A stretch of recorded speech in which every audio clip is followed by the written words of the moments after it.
सवाल पूछना चाह रही हूं कि रोज रोज जब हम इस तरह की तस्वीरें देखते हैं कि किसी के त्योहार पर पत्थरबाजी हुई या फिर हिंसा हुई, उपद्रव हुआ, ये तस्वीरें अच्छी नहीं लगती हैं देखना, और कोई नहीं देखना चाहता इस देश में। ये तस्वीरें इस देश के लिए अच्छी नहीं है, मुझे नहीं लगता इसमें कोई दो राय है। लेकिन गुरु प्रकाश जी, अगर मैं आपके साथ शुरुआत कर लूं, ये घटना घटती है और उसके बाद बार बार ये जो बात कही जाती है कि हिंदू त्योहारों टारगेट पर है, चाहे वो यहां हो, सूरत हो, रतलाम हो, हर जगह गणेश विसर्जन पर पत्थरबाजी।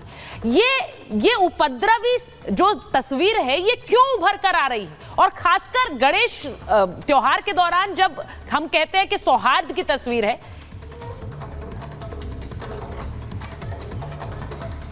सुचरिता, बहुत ज़रूरी है, बहुत आवश्यक है। आज इस विषय पे हम लोगों को बात करने की बहुत ज़रूरत है। अभी मैं पढ़ रहा था कि पूरे देश में वक्फ का जो कानून आया है, वक्फ के कानून के विरोध में कुछ लोग कह रहे हैं सर तन से जुदा कर देंगे, कुछ लोग कह रहे हैं आग लगा देंगे, कुछ लोग कह रहे हैं कानून का शासन नहीं रहने देंगे। तो मानसिकता क्या है? ये उपद्रवी मानसिकता है। ये कुछ लोग उपद्रवी मानसिकता से ग्रसित हैं जो चाहते नहीं है कि इस देश में शांति व्यवस्था हो। सुचरिता, कारण क्या है? कारण शुद्ध रूप से एक है, राजनीतिक रूप से जानबूझ करके इस देश में मुस्लिम तुष्टीकरण को संस्थागत करने का प्रयास किया गया है।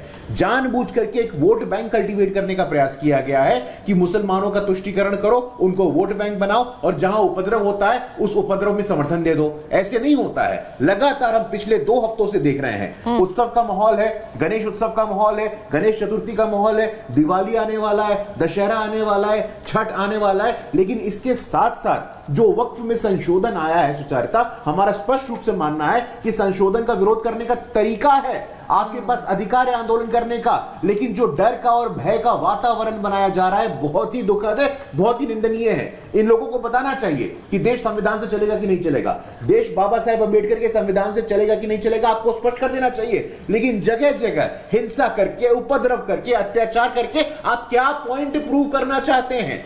आप सिद्ध क्या करना चाहते हैं? आपका विश्वास नहीं है क्या बाबा साहेब अंबेडकर के संविधान पे? अगर बाबा साहेब अंबेडकर पे आपका विश्वास नहीं है तो कहां आपका विश्वास है? क्या आपका विश्वास शरिया के ऊपर है? क्या आपका विश्वास कहीं और है? आपको आज बताना पड़ेगा कि आप चाहते क्या है। अगर भारत में रहना है तो बाबा साहेब अंबेडकर के संविधान को मानना होगा, आपके पास कोई और विकल्प नहीं है। और बाबा साहेब अंबेडकर का संविधान सुचारिता स्पष्ट रूप से बोलता है, everyone is equal in the eyes of law. कानून की नजरों में सब बराबर होते हैं। आप किसी भी धर्म के हो सुचारिता, आप किसी भी जाति के हो, आप किसी भी वर्ग के हो, आपके पास कोई विशेष अधिकार नहीं है। और खास तौर पर जब पब्लिक प्रॉपर्टी की बात आती है, लॉ एंड ऑर्डर की बात आती है, मोरालिटी की बात आती है, तो आपके पास कोई विशेष अधिकार नहीं है। आपको कोई अलग से हक नहीं प्राप्त है कि आप सरकारी संपत्ति को नुकसान करो, आप पब्लिक ऑर्डर को नुकसान करो, आप स्कूल बंद करा दो, आप कॉलेज बंद करा दो, आप ऐसे उपद्रव का माहौल करो। लेकिन शुद्ध रूप से पॉलिटिकली मोटिवेटेड और माइनॉरिटी अपीजमेंट के द्वारा पोषित कुछ ऐसे तत्व हैं, कुछ ऐसे एलिमेंट हैं जो चाहते हैं कि समाज में अव्यवस्था बरकरार रहे, समाज में अव्यवस्था रहे। बाबा साहेब अंबेडकर के संविधान में उनकी कोई आस्था नहीं है। आप ये कह रहे हैं कि पॉलिटिकली मोटिवेटेड है गुरु प्रकाश जी, ये पॉलिटिकली मोटिवेटेड है। जिस तरह का उपद्रव है, सीधा स्पष्ट बात कर रहे हैं गुरु प्रकाश जी। वो कह रहे हैं कि ऐसी इजाजत किसी को नहीं दी जा सकती है। जब जब हिंदू त्योहार होते हैं वहां पर पत्थरबाजी, इस तरह की हिंसा, इस तरह का उपद्रव होता है। ये कौन करा रहा है? और वो सीधे सीधे बोल रहे हैं ये पॉलिटिकली मोटिवेटेड है। वक्फ के नाम पर सड़कों पर उतर आना, हंगामा करना, कहना कि भाई सड़कों पर उतर आएंगे, इसको आने नहीं देंगे, लाकर दिखाइए, बर्बाद कर देंगे, ये सब स्टेटमेंट्स आए। वो कह रहे हैं ये स्टेटमेंट्स भी जिम्मेदार है। जवाब साहब, क्या है, बहुत बहुत शुक्रिया आपका सुचारिता जी वक्त देने के लिए। क्या है, ये एक बात से तो आज मैं बड़ा सहमत हूँ गुरु पासवान जी की कि ये पॉलिटिकली मोटिवेटेड लगता है, लेकिन इससे फ़ायदा किसको होता है?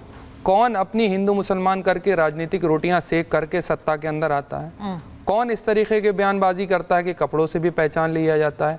कौन शमशान और कब्रिस्तान की बातें करके राजनीतिक रोटियां सेकता है? कौन हिंदू मुसलमान का तड़का डाल करके अपनी राजनीतिक रोटियां सेकता है? इसका लंबा चौड़ा इतिहास है और वो देश की जनता जानती है, उसको बताने की ज़रूरत नहीं। तीसरी इसमें सबसे बड़ी बात देख रहा हूँ कि इस तरीके का नैरेटिव, चाहे कोई भी जुलूस हो, धार्मिक जुलूस हो, चाहे वो किसी समुदाय का हो, इसी तरीके की चीज़ें सामने नज़र आई हैं।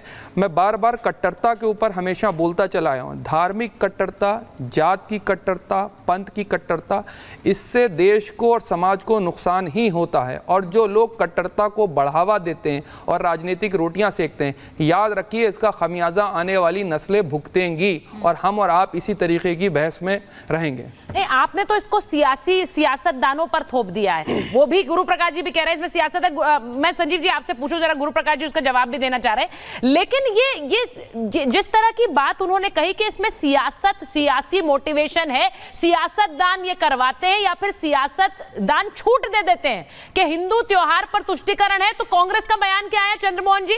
कांग्रेस का ये बयान आया कि बहुत छोटी घटना है, ये वहां के गृह मिनिस्टर का बयान आया और उसके बाद की छोटी घटना की तस्वीरें आप देख लीजिए, जिस तरह से दुकानें जल गई, वहां सब कुछ खत्म हो गया, उन्होंने इसे छोटी घटना बताया शुरुआत में। दुखद ये है सुचारिता कि पहले तो ये बहुत लिमिटेड सा था, अब देखिए आप हनुमान जयंती, रामचरितमानस का अगर कोई पाठ कर रहा है उस पर पथराव, और अब तो गणेश चतुर्थी तक आ गए हैं। और क्या कहां पर होते हैं सारे पथराव, कहां पर ये बड़ी बड़ी ईंटें, कहां पर गैस, कहां पर ये सब कुछ गड़बड़ होती है? मस्जिद के पास से, मस्जिद के पास आप देखिए चारों घटनाएं, कर्नाटका की देखिए आप, चंडीगढ़ की देखिए, कानपुर की देखिए, कहीं पर भी देखिए, मस्जिद के पास से जब पोजीशन निकलता है शांतिप्रिय तरीके से, तो मस्जिद के पास से पथराव होता है, पेट्रोल बम फेंके जाते हैं। तो मैं से एक बहुत बड़ा प्रश्न चिन्ह राजनीतिक के अलावा ये प्रश्न चिन्ह लगाता हूं, मौलानाओं पर लगाता हूं, हमारे मुस्लिम भाई पर लगाता हूं। क्या आप मोटिवेट कर रहे हैं उनको? नहीं कर रहे तो कम से कम उनको आप शांत तो करिए। क्यों मस्जिद के पास जाने पर ही क्या पत्थर कहां से आते हैं वो सारे? मस्जिद के ऊपर एक उपासना का केंद्र है सुचारिता, क्या मंदिर के अंदर से ब्राह्मण ऊपर से पत्थर फेंकने का काम करेंगे तो कितने बड़ा प्रश्न चिन्ह होगा? हम सबसे पहले खड़े हो जाएंगे कि क्यों आज मस्जिद के सामने से पत्थर फेंका जाता है, तो हमारे लिए बहुत बड़ा प्रश्न चिन्ह है दोस्तों। देखिए उन्होंने जो बड़ी बात कही है, उन्होंने जवाद साहब मुझे पता है आप जवाब देना चाह रहे हैं, लेकिन उन्होंने एक बड़ी बात कही और मैं उस पर रिएक्शन लेना चाह रही हूं। जरा मुझे चंद्रमोहन जी बता दीजिए, उन्होंने कहा कि मंदिर में पथराव की खबरें नहीं आती है। मैं उस पर राज मिश्रा जी से जवाब लूंगी, लेकिन आप सियासीकरण जो वो बात कह रहे हैं, और ये बताइए कि जो वहां के गृह मंत्री हैं वो जब ये कहते हैं कि ये छोटी सी घटना है, तो आप बल दे रहे हैं उन लोगों को जो वहां पत्थर बरसाते हैं? देखिए, मंदिर के सामने पत्थर मारना और मस्जिद के सामने पत्थर मारना ऐसी घटना होती है, ये ऐसा कहा जा सकता था। लेकिन ये कैसे होता है कि मस्जिद के आगे आके पत्थर फेंक दिए जाते हैं? ये क्या है? ये वो अतिशोक्ति है जिससे देश के अंदर और देश के धर्म के लोगों के अंदर एक अलगाववाद पैदा हो। अगर एक व्यक्ति चुना हुआ और या एक नुमाइंदा जो डिबेट में आए और उसी चीज को बड़ा करने की कोशिश करे, ये क्या साबित करता है? गुरु प्रकाश जी ने क्या बात कही? गुरु प्रकाश जी ये कह रहे हैं कि हम संविधान की बात करते हैं, तो संविधान विरोधी बात कौन करता था? आप करते थे। आपके रहते अगर इस देश का हिंदू सुरक्षित नहीं है, तो आपने तो ये कहा था 2014 के अंदर देश की सरकार आएगी, हिंदू सुरक्षित होंगे। उससे पहले तो किसी सरकारों ने कहा नहीं था कि मुसलमान के कारण हिंदू असुरक्षित है।